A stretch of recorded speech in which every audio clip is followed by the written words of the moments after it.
नाज़रीन, हिंगोरजा जे शहरनि पेट्रोल जगन में वाध के रद्द करे छॾियो आहे। हिननि हुकूमत खां महांगाई ते ज़ाब्तो आणण जी घुर कई आहे। इन हवाले सां रिपोर्ट करियो आहे सिकंदर तुनियो।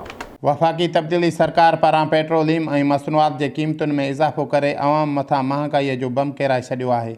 पेट्रोलियम ऐं मसनूआत जे शयुनि में इज़ाफ़ो थियण सां रोज़मर्रा इस्तेमालु थींदड़ खाधे पीते जे शयुनि ऐं गाॾियुनि जे किरायनि में बि इज़ाफ़ो थिए थो, जंहिं सबबु अवाम सख़्तु परेशान थी वियो आहे।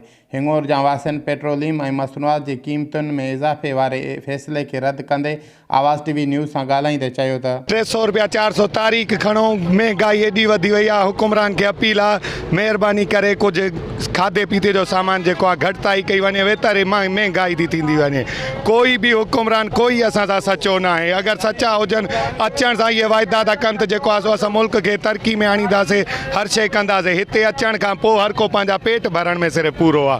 कोई आवाम जी कोई न सोचे रहियो आहे, न कुझु आवाम जे लाइ करे रहियो आहे। बाबा असां चवण आहे त एॾी महांगाई थी वई आहे। अॻे 150 रुपया तेल लॻो पियो, असां मोटरसाइकिल हलाए जेको आहे बचनि जो गुज़ारो कयूं पिया।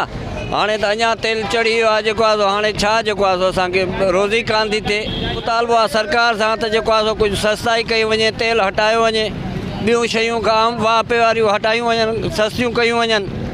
असां ग़रीब माण्हुनि जो त जीअण ई जंजाल थी वियो आहे। इहो सॼो असरु असां मिसकिन मज़ूरनि मुसाफ़िरनि ते पवंदो। हीअ वेगन वारा बि 10 जा 20-30 रुपया किरायो वधाए छॾींदा। सॼो जेको आज़ार आहे ग़रीब आवाम लाइ, जेका महांगाई थिए थी, असरु सॼो हेठे क्लास जे माण्हूअ ते थो पए।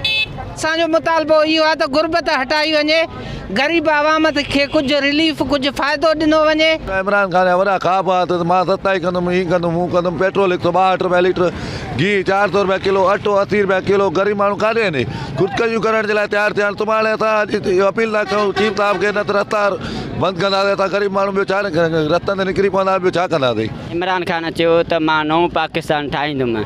नए पाकिस्तान ठाहिण घुरां थो सफ़ा तबाह करे। इमरान खान वञे क्रिकेट जो रांदीगर वञे, हुकूमत खे छा हलाईंदो। हिंगोरजा जे शहरनि वफ़ाक़ी सरकार खां मुतालबो कयो आहे त पेट्रोल ऐं मसनूआत जे क़ीमतुनि खे घटाए महांगाईअ ते कंट्रोल करे ग़रीब आवाम खे रिलीफ ॾिनो वञे। कैमरामैन जमशेद अहमद तुनियो सां गॾु सिकंदर अली तुनियो, आवाज़ टीवी न्यूज़, हिंगोरजा।